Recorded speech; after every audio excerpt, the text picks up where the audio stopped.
The Kirmi Bhojanam hell has come to the earth because of the sufferings done by humans. Mother, I will protect those at my feet, those who listen to me and wish to save their lives, learning that prevention is the only way. Go to Adi Kailasa. Now, Devi has revealed about how India is going to become a Kirmi Bhojanam. So, what is Kirmi Bhojanam? It is one of the 28 hells described in Hindu scriptures, and it was people are sent to suffer in a pit to be eaten up by the worms. And the reference of this Kirmi Bhojanam is given in several scriptures, including Garuda Purana, Devi Bhagavata Purana, Shiva Purana, Skanda Purana, Brahma Purana, and Padma Purana. Now let us look at what is happening out in the world. Then we'll clearly understand what Devi has revealed, that the world is going to become a Kirmi Bhojanam, especially India. So how we can really relate to what Devi is saying, we can just see in a few minutes. So right now we are at 3 million deaths and 140 million people are affected with COVID. So we can see every single geography that we can imagine, every single land is affected by COVID. Now, the COVID is airborne. The scientists say, now authorities think so too. Authorities have come to accept what many researchers have argued over a year, that the coronavirus can spread through air. It is not anymore a droplet transmission. It can spread through air, and the regulatory bodies have come to conclusion, have accepted this conclusion that it can spread through air. So air has become poison, literally. America delayed acceptance of airborne COVID transmission.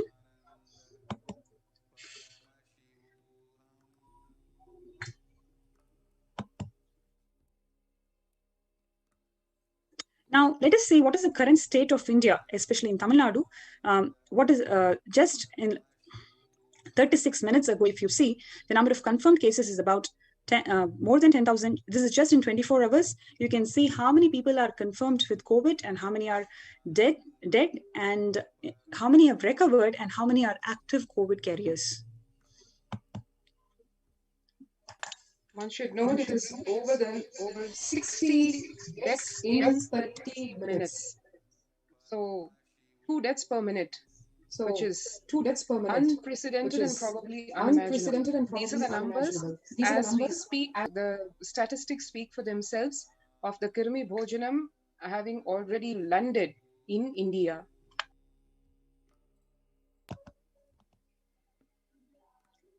Similarly, you can see all different zones in Chennai, whether it is north, south, central, west, every single region is completely affected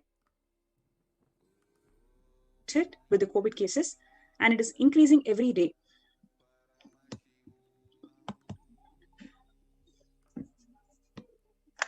And needless to say, these are what we call the official figures.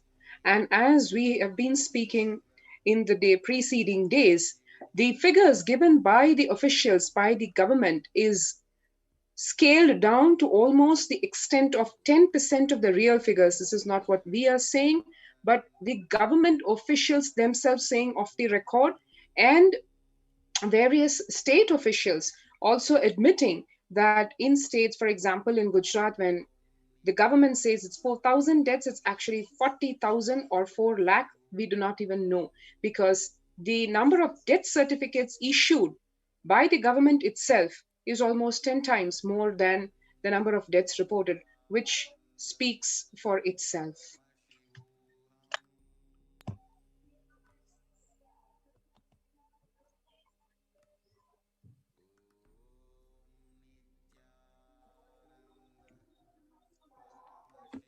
So this is the district-wise distribution of how many cases are registered in last week, and how many people are vaccinated over a week or just on one day.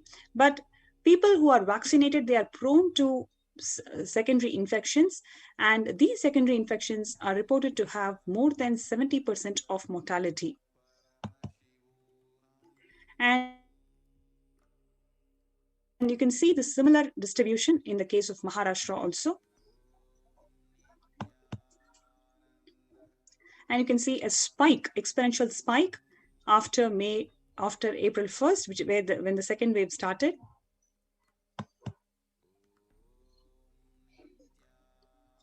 And there's a spike in number of deaths also after 1st of April.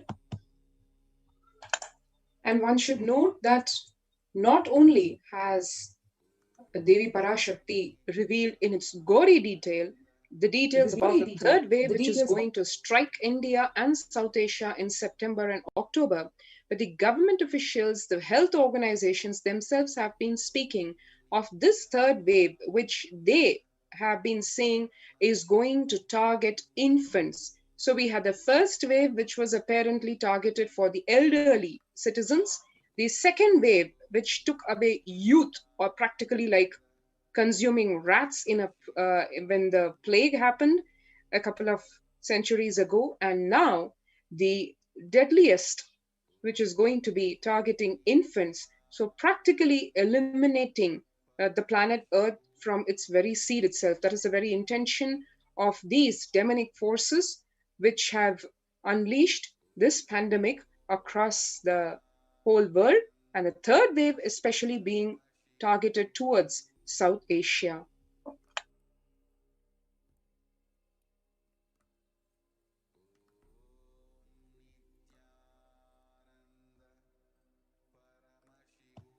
You can see how all the different facilities, COVID care facilities, are completely filled, and the occupancy rate is getting reduced. Especially in a city like Mumbai, as we all know, which is practically an archipelago, a group of islands, and whose real estate is probably as dense as, in terms of density, probably close to New York.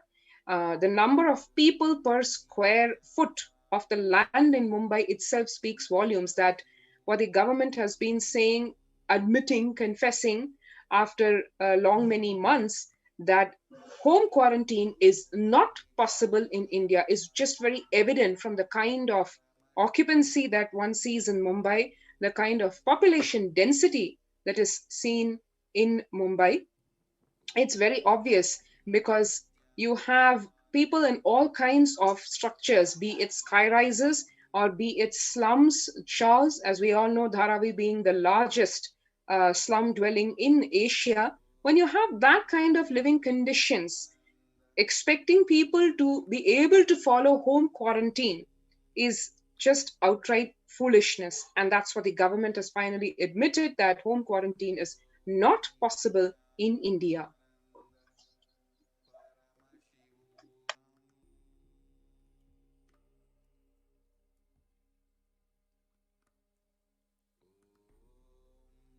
Yes. So now, when the first world countries closed their borders during this kind of massive global emergency, where just like how Devi Parashakti has revealed, it is like Kirimi Bhojanam, where people are literally killed by worms, like they're literally eaten by worms.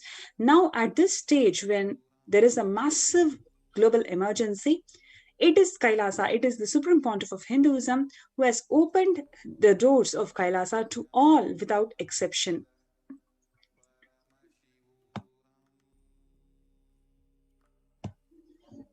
The Supreme Pontiff of Hinduism reveals at least 6 months back, he became aware that multi-layer quarantine is needed to protect people.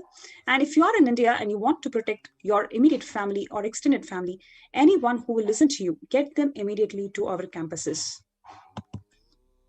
And he has opened several COVID care centers across India with Adi Kailasa Sarvangapeetham in Bidadi, Bangalore, Salem Adinam, Thiruvannamalai Adinam, Rajapalayam Adinam, Puduvai Adinam, Pattanam Adinam, Siragapadi Adinam, Sripuram Adinam, Madurai Adinam, Avattipalayam Erode, Hosur Adinam, and Baroda Adinam. So in these COVID care protection centers, the various social services during pandemic is also offered, and various spiritual services are also offered during pandemic. And moreover, the cosmic revelations where Devi Parashakti is preparing the world, preparing the humanity, how they can combat COVID. Especially when the governments are underplaying the stats. When they underplay the stats, we don't even know the seriousness of what is going to happen to us. But on the other hand, the Supreme Pontiff of Hinduism, Swamiji, manifesting the state space powers, being super consciousness of Devi Parashakti, revealing the Akashic records and preparing the humanity on how to combat COVID. So there are a number of free social services, humanitarian services that are offered during pandemic in Nithyananda ashrams across India, which includes medical care, that is allopathy, Ayurveda, and Siddha medicine. The infrastructure requirements to accommodate thousands of people, accommodation for multi-layered quarantine facilities, emergency ambulances, ICU on wheels to ensure the right medical infrastructure is provided when people are suffering in any emergency. Personal protective medical equipment is given to everybody to ensure that they are completely protected. And to solve the food insecurity issues, the groceries are collected for Annadan for next 3 years. And also to promote the sustainable agricultural practices through organic farming. So here we have open spaces and ability for multi-layered quarantine practices. Before we see what are the different facilities and updates that is happening in Adi Kailasa Sarpangapeetham, which is one of the COVID care protection centers that the Supreme Pontiff of Hinduism has opened for everybody to avail, let us quickly see a glimpse of how this Sarpangapeetham was built, what is the history, and how the Supreme Pontiff of Hinduism has foreseen the pandemic 12 years before itself, and 21 feet Navapashana Lingam was prepared and energized by the Supreme Pontiff of Hinduism to protect people from COVID. So before we move to the next segment, let's have a short break.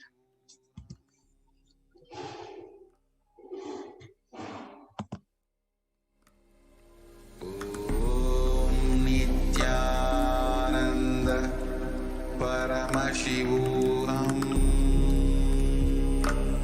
There are some great spiritual sciences unique to Hinduism. Subtle, otherworldly, but definitive sign. Manifesting the cosmic beings in Archavatara, deities in Nijavatara, living incarnations is fasting. Understand? Kriya Pada of Vedas and Agamas elaborately explain the whole science of making the cosmic beings manifest in Archavatara, deities, and Nijavatara, living incarnations, both. During the Bhava Samadhi Darshan, literally those cosmic beings manifest through this body. Just like how they manifest in Archavatara, deity, they manifest in Nijavatara, Pratyakshavatara, and give you all the boons you ask.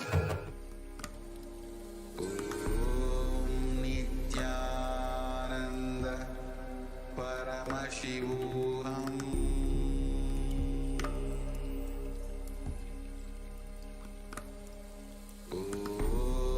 Nithyananda Paramashivoham.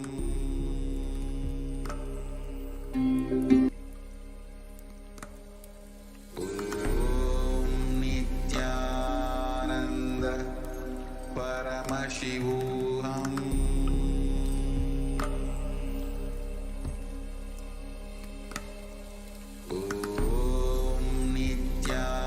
Nithyananda Paramashivoham.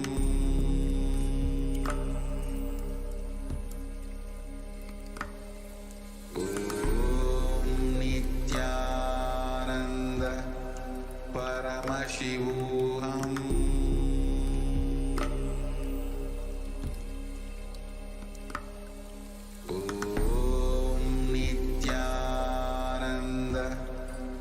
Paramashivoham.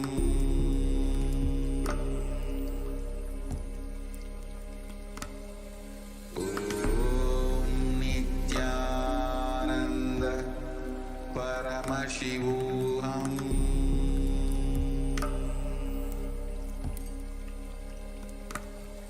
Om Nithyananda Paramashivoham.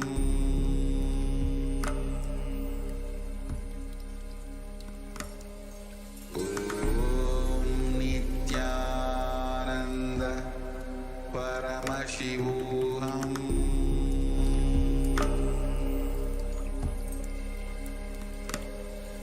Om Nithyananda Paramashivoham.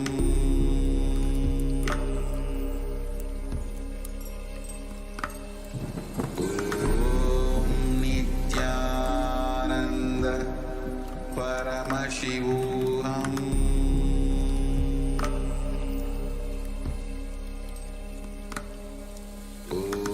Om Nithyananda Paramashivoham. Om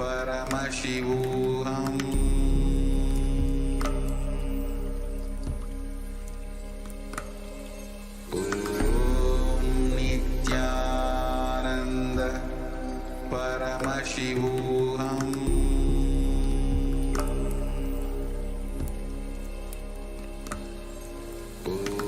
Om Nithyananda Paramashivoham.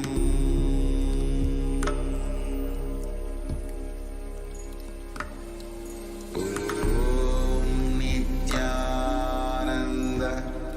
Paramashivoham.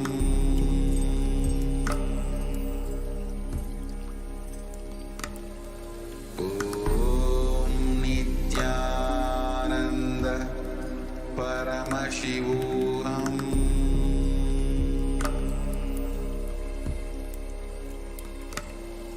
Om Nithyananda Paramashivoham.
Paramashivoham.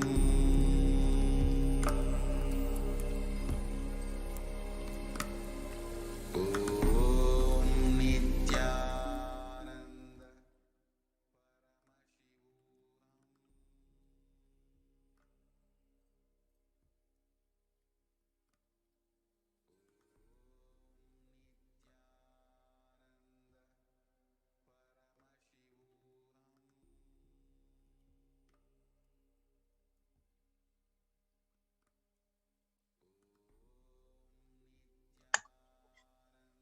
Welcome back. That was a real short, brief peek into the happening of Adi Kailasa. Really, the miracle ground that exists on planet Earth today, the cosmic airport to Kailash itself. And today, as the Adi Kailasa sacred spiritual enlightenment ecosystem, the doors are being opened to one and all from across the globe to save oneself from the global pandemic.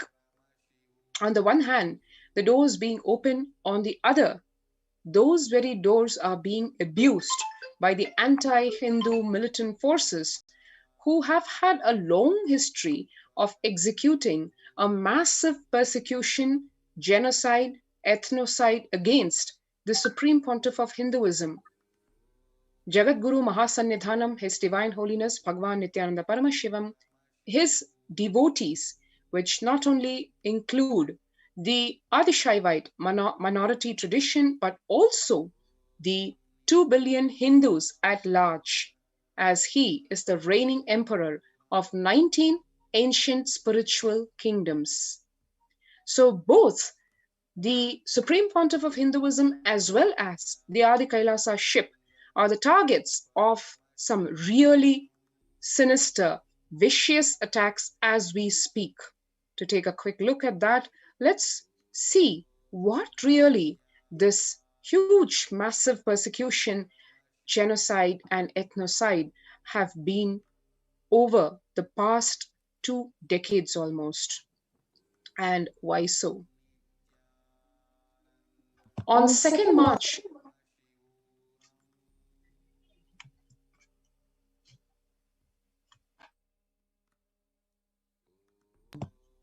On 2nd March 2010, Sun TV, the politically owned media house of the Dravida Munnetra Kazhagam DMK, which was the ruling party of the state of Tamil Nadu in 2010, they made a sensational and repeated screening of a fabricated video, purporting to show the Supreme Pontiff of Hinduism with a well-known Indian film actress. The video was later proved to be false. A judge actually ordered the television station to run an apology for every 2 hours for 7 days, and Hansraj Saxena, the COO, confessed on public television, as well as he gave a sworn affidavit to US court detailing the history and modus operandi of the blackmail and extortion, and was jailed for the same. However, the state-owned and controlled television channels, with a few hours, ensured that the television telecast was stopped. The ASMT, following the hate propaganda started by the DMK-affiliated Sun TV, the politically owned Neo-Hindutva media amplified the misinformation and they spread hate speech. They in fact told that hang the sin Swamis.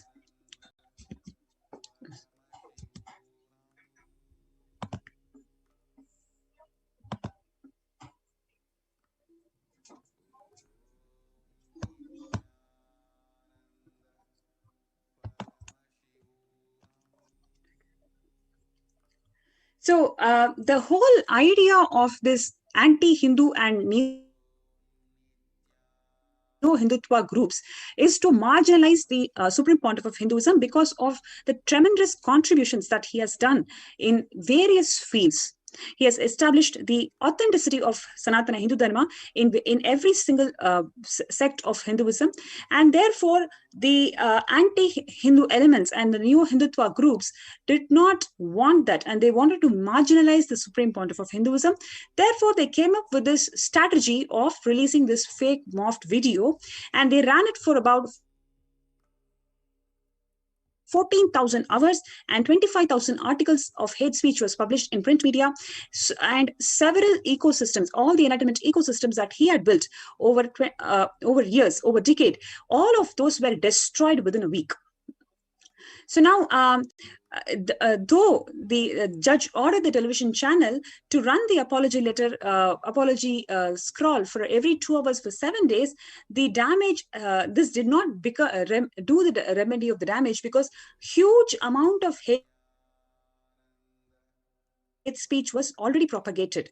And the reason behind propagating this hate speech is to give enough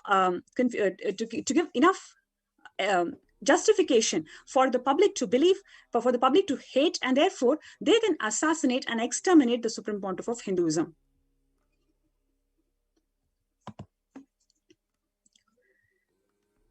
Following the hate propaganda started by the DMK-affiliated Sun TV, the politically owned neo-Hindutva media amplified the misinformation and hatred, spreading it to the entire country with the titles such as "Hang the Sin Swamis." This actually resulted in marginalization of the Supreme Pontiff of Hinduism and the ASMT community, that they were neither able to receive fair trials from the judiciary nor sympathy or empathy of the society. Actually, the Hindus and especially the ASMT community, Adi Shaivite minority community, were made to shiver, because that amount of hate speech was already propagated, and openly the leaders were threatening, if anybody follows or if anybody supports Swamiji, they will also be trialed and persecuted. So this amount of the threatening was done on the SMT community, by which the people were literally made to shiver if they accepted, if they openly accepted or acknowledged that they are benefited by the teachings of Swamiji and they want to follow Swamiji. And on 26th March 2010, the Karnataka State Police, CID, unlawfully sent letters to banks holding the accounts of the public charitable trust of the temple monastery of the Supreme Pontiff of Hinduism, illegally ordering them to freeze all the bank accounts of these trusts. Please understand, they have actually illegally ordered to freeze all the bank accounts of these trusts.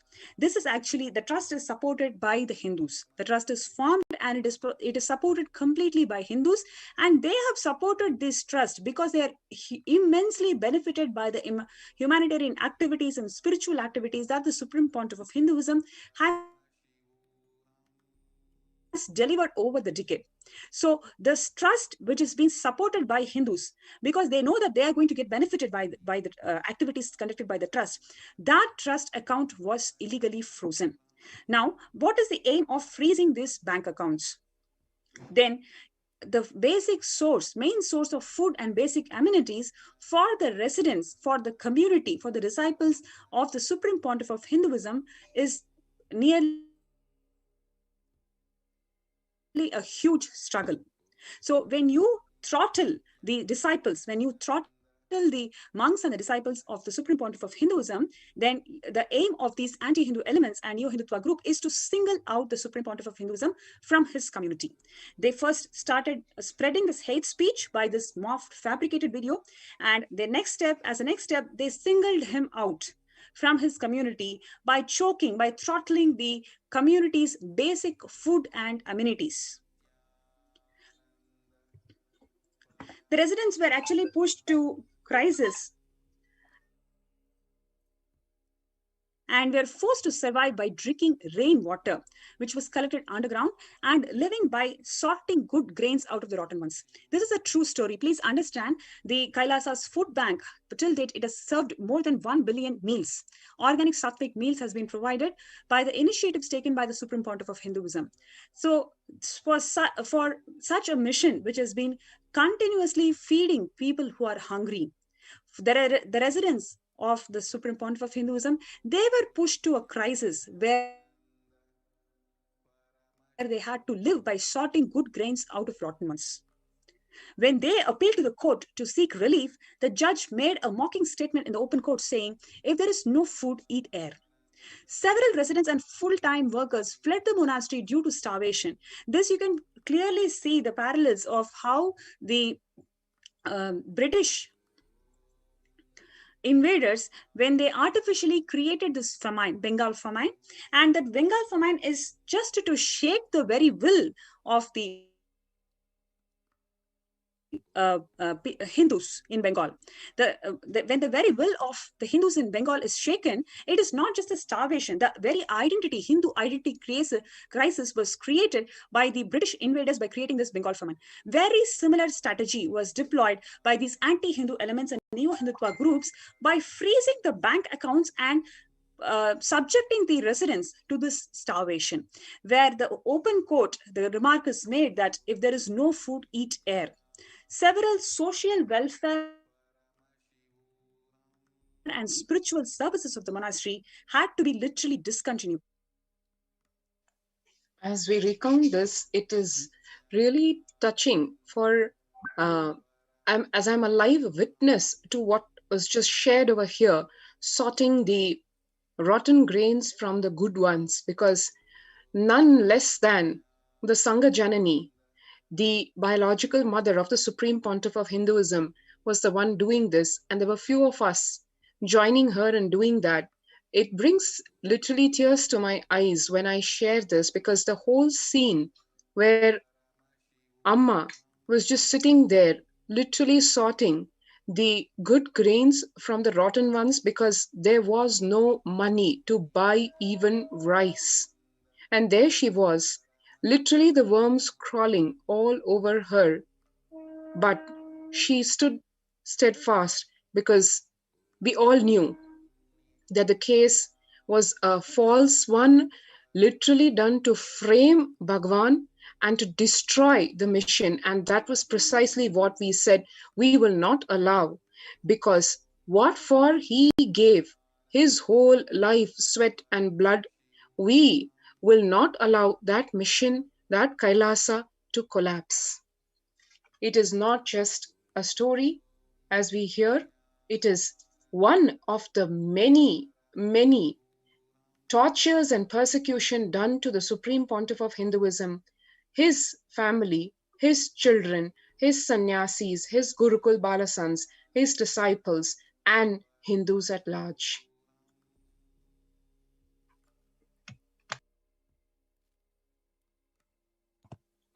Although the Indian law and customary international laws and treaties unanimously declare a presumption of innocence of an accused until proven guilty. Dear viewers, do you really feel that was done in the case of Supreme Pontiff of Hinduism? Do you really feel he was given this chance of innocence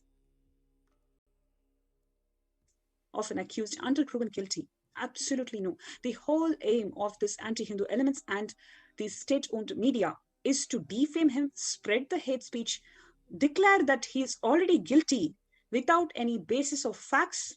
His fundamental human right has been targeted and denied over 10 years because of undue influence and the misinformation by the powerful state-funded media houses. These media houses were completely motivated with a vested interest to eliminate and exterminate the Supreme Pontiff of Hinduism, and therefore his basic human rights of justice was completely denied.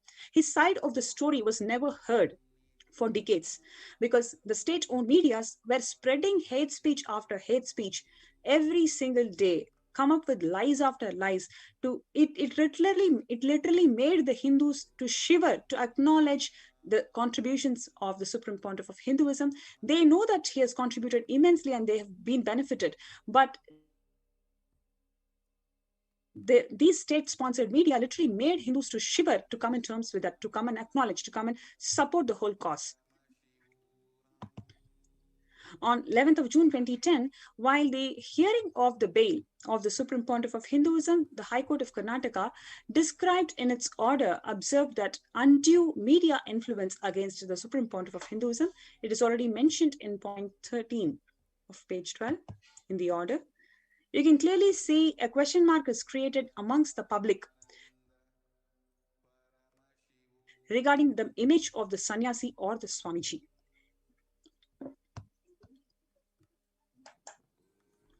Now, let us understand what is the word subsidy means as per the Oxford Dictionary definition. It means that to give or contribute a sum of money to support an industry or business to keep the price of its product or service low.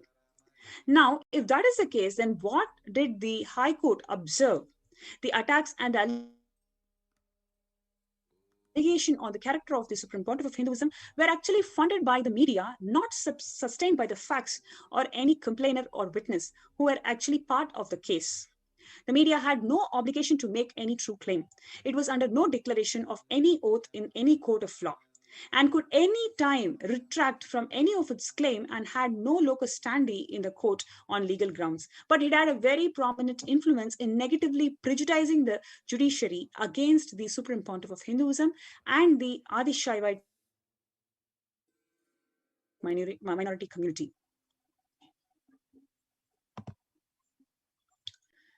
Now, on 3rd of March, the Chief Minister of Tamil Nadu, Karunanidhi, he makes a public statement inciting hatred towards the Supreme Pontiff of Hinduism and the Adi-Shaivite minority community. Please understand the sequence. So, first they spread hate speech by publishing a morphed video, repeatedly telecasting it for 14,000 plus hours and creating hate speech in 25,000 plus print articles, and after which, after creating enough hate speech, next the Chief Minister of Tamil Nadu, the Karunanidhi, he comes and gives a public statement to create hatred. So when the Chief Minister comes and makes openly anti-Hindu statements, it is not only inciting hatred, it is also threatening the public. If anybody dares to support or stand up or voice for Hinduism, you'll also be punished like this. This was published in several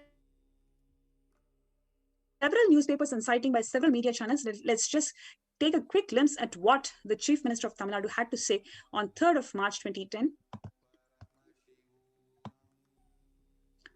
The Chief Minister of Tamil Nadu stereotyped and vilified Swamis, labeling them as cheats, imposters, brainwashers, and destroyers of the life of the people. He is actually talking about the Hindu monks, and he has got audacity to label them as cheats, imposters, brainwashers, and destroyers of the life of the people. Can anybody dare to make this comment on other religions, let us say for Islam or Christianity or any other religion for that matter, if any of the preachers of the religion who uphold the values of the particular religion, can any chief minister, especially who's holding power in his hand, make this statement labeling them, literally labeling them as cheaters, imposters, brainwashers, and destroyers of the life of people?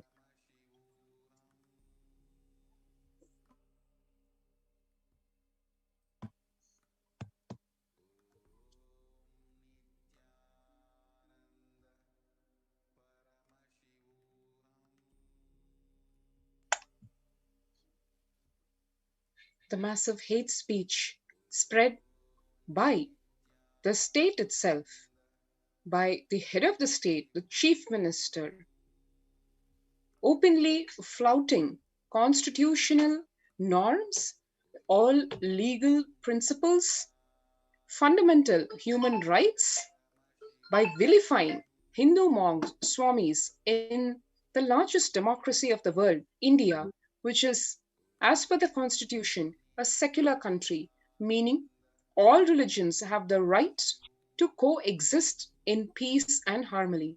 Yet, the majority religion of India, Hinduism, being targeted openly, vilified, denigrated, the heads, the spiritual heads of the religion, being labeled as cheats, imposters, brainwashers, destroyers of the life of people, despicable, hoodwinkers, disguising themselves in the name of devotion, pushing the illiterate into a deep pit.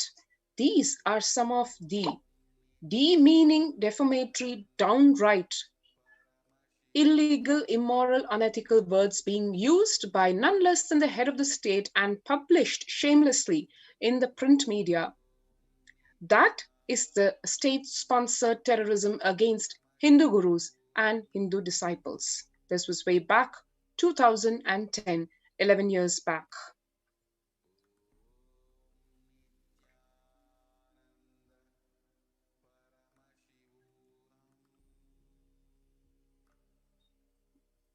The chief minister declared the stand of his government on Hindu monks. He said, "My government cannot tolerate the despicable Swami's hoodwinking acts." This is an open hate speech against Hindus and people who follow Hindu gurus.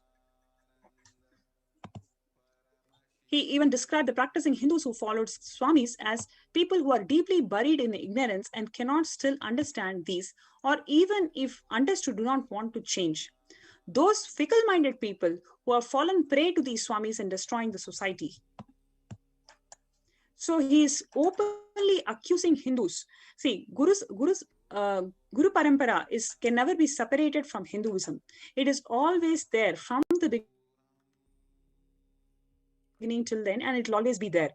But here is the chief minister who's accusing Hindus who follows the Guru Sampradaya as fickle-minded people who are, and he even goes to threaten these people as this government won't be a mute spectator of those fickle-minded people who have fallen prey to the Swamis and are destroying the societies.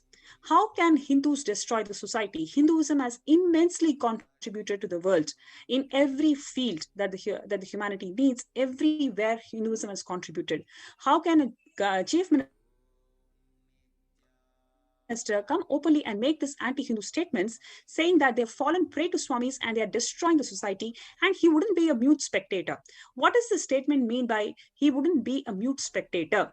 So is he threatening the Hindus, whoever follows gurus? How can a chief minister without any basis threaten people? Is it not abusing the power? How is this upholding the principles of Constitution of India?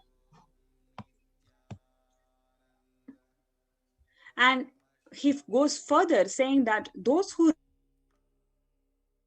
really want these preachers to be eradicated should stand by and support the actions of his government is taking. What is the action that the government is going to take? There is no victim. The complainant does not mention the word of rape, yet the government filed a FIR. So what is the action that the government is going to take on the Supreme Pontiff of Hinduism? Why is he threatening openly in public, suggesting that he's going to arrest and exterminate the Supreme Pontiff of Hinduism from humanity?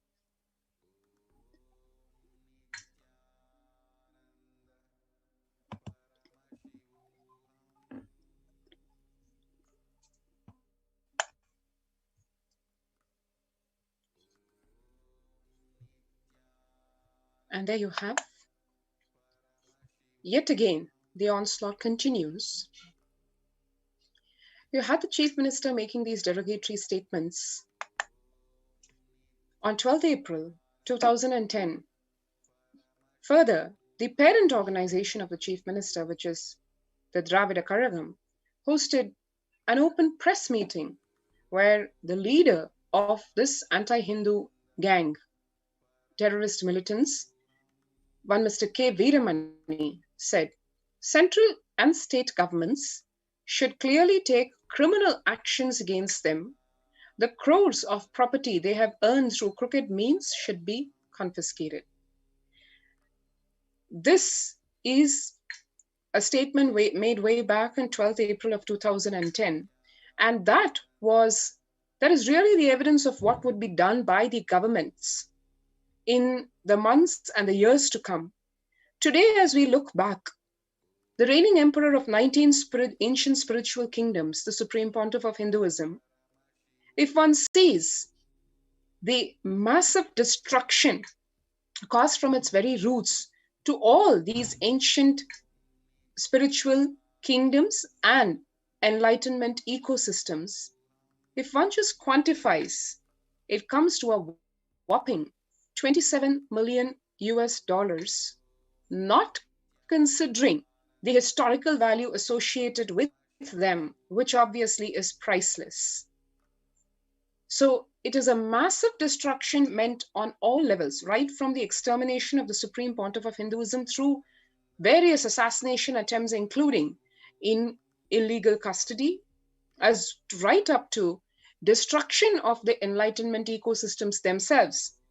Besides the massive destruction done in physical body and in spirit to all the followers, the monastic disciples, including the female monks of the Nithyananda order.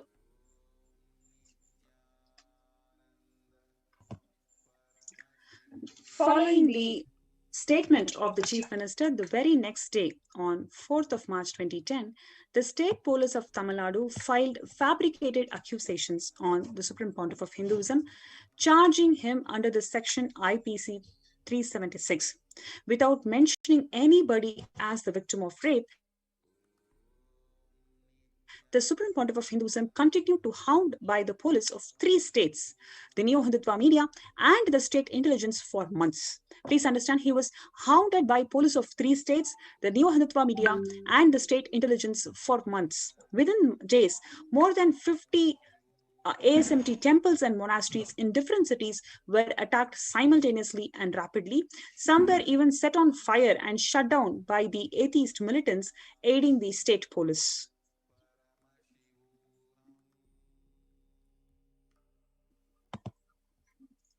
See, the unabated decade-old genocide on the Supreme Pontiff of Hinduism comprised of over 70 assassination attempts, over 250 sexual assaults on him and the ASMT monks and disciples, lawfare of over 120 false cases over 10 years, and then massive hate propaganda in electronic media for over 14,000 hours.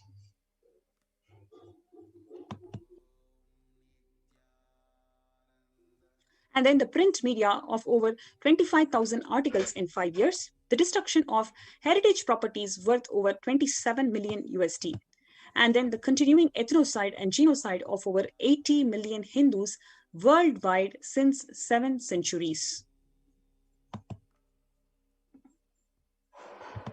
And now, after this huge hate speech, lawfare that he went through, on 2nd March 2010, 11 years later, on same 2nd March 2021, these anti-Hindu elements and Neo-Hindutva groups have actually launched a bio-war on him and his community.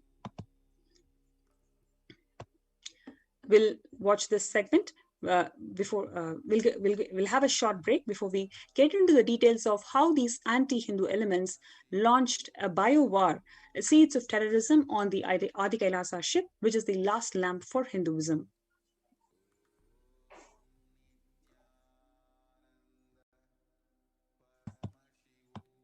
There are some great spiritual sciences unique to Hinduism. Subtle, otherworldly, but definitive sign. Manifesting the cosmic beings in Archavatara, deities in Nijavatara, living incarnations is possible. Understand? Kriya Pada of Vedas and Agamas elaborately explain the whole science of making the cosmic beings manifest in Archavatara, deities and Nijavatara, living incarnations, both. During the Bhava Samadhi Darshan, literally those cosmic beings manifest through his body. Just like how they manifest in Archavatara, deity, they manifest in Nijavatara, Pratyakshavatara, and give you all the boons you ask, bless you. You see, each God is an independent intelligence to lead you to enlightenment. Each God is a bridge for you to achieve the Shivatva, the ultimate Shiva consciousness. Krishna is the bridge for you to achieve the Krishna consciousness. But Shiva consciousness, Krishna consciousness, all consciousness is one and the same. Ultimate consciousness only. So that energy itself completely expresses. Just like Radhika, When I see my own sweetness in the mirror, I become eager to taste it. I find that the only way to relish this sweetness is through the constitution of Sri Radhika. Bhava Samadhi Darshan is a window to the infinite expanse of consciousness, allowing us to glimpse the formless in a way that we can understand. It cleanses the karmas of lifetimes. It awakens our biomemory to the space of Paramashiva, the ultimate consciousness, and creates a deep and lasting transformation in us.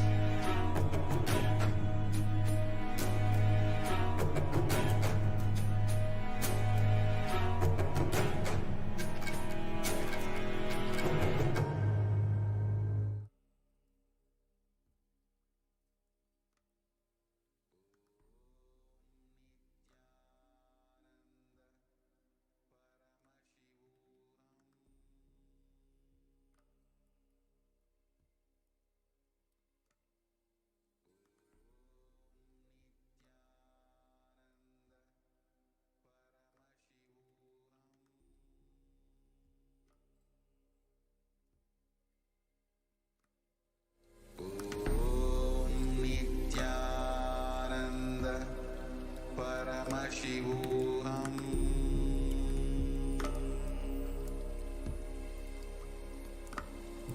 Om Nithyananda Paramashivoham.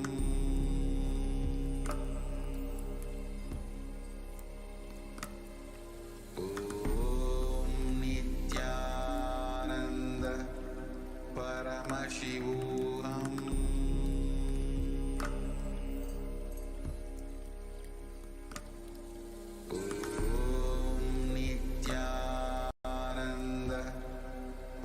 Paramashivoham. Om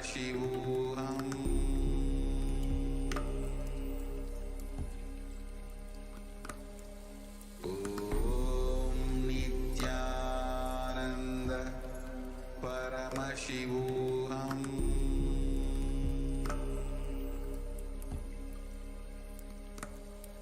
Om Nithyananda Paramashivoham.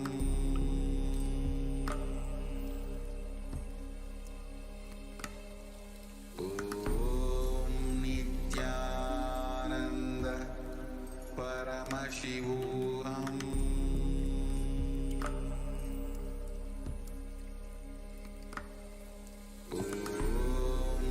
Yes. Now, let us look into what did these anti-Hindu militant terrorist forces do when they had to launch the biowar, the seeds of terrorism, on the Adi Kailasa ship, the last lamp for Hinduism. They have actually deployed biowar agents on Adi Kailasa ship, the last hope for India to survive the COVID-19.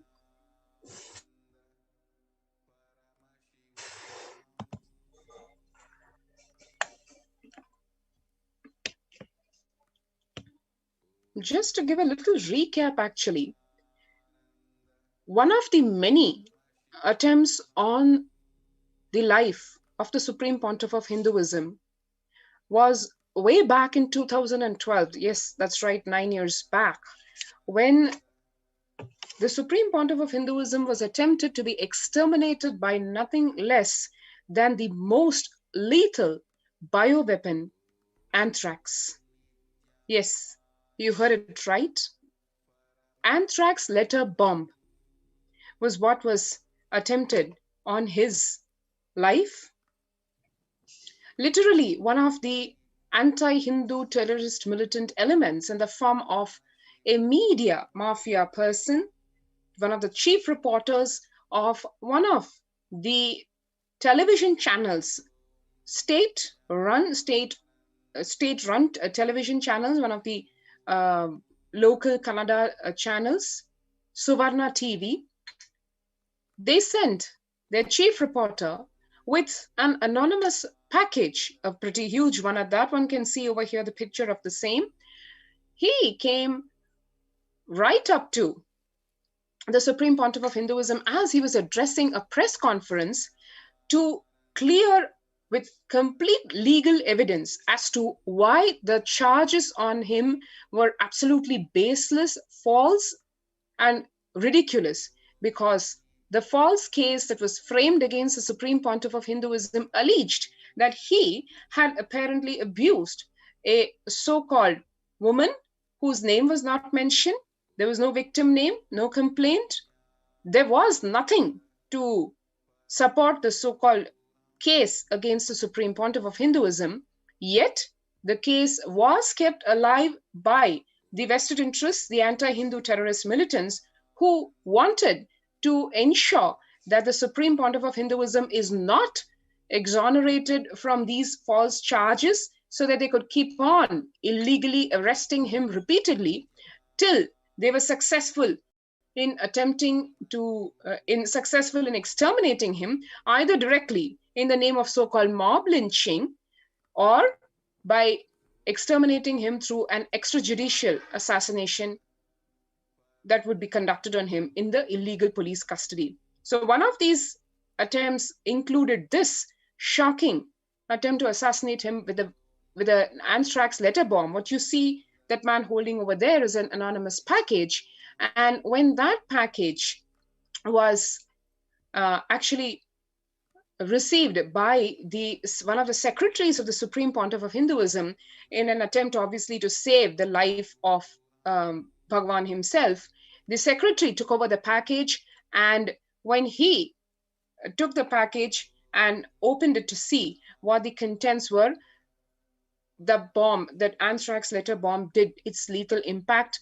And today that secretary still carries the physical marks of the same in the form of multiple health problems, which are evident in his life, both physically as well as in his respiratory system. So that was 9 years back when they tried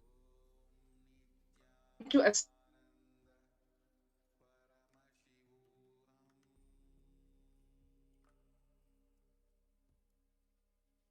assassinate the Supreme Pontiff of Hinduism through a continue to serve the humanity, Indians at large, through the Adi Kailasa ship, in spite of the anti-Hindu militants having driven him away from that very Adi Kailasa ship. Today, yet the attempts to exterminate that Adi Kailasa ship, that the only one which can save humanity from this ongoing pandemic, which is going to only get worse as the months come, it still continues in the form of the biowar. 2021, as we speak, what happened? We can just take a look at that for us to understand the relentless attempts to destroy all the humanitarian, spiritual, religious services being done by the Supreme Pontiff of Hinduism in order to revive Sanatana Hindu Dharma in all its glory and tradition, for nothing less, nothing more than bringing peace, bliss, harmony to the planet Earth, and to cause the quantum leap to super consciousness for which humanity is actually poised for, had it not been for these anti-Hindu terrorist militants who do not want to make this happen, because their stranglehold on the entire planet would then be eliminated.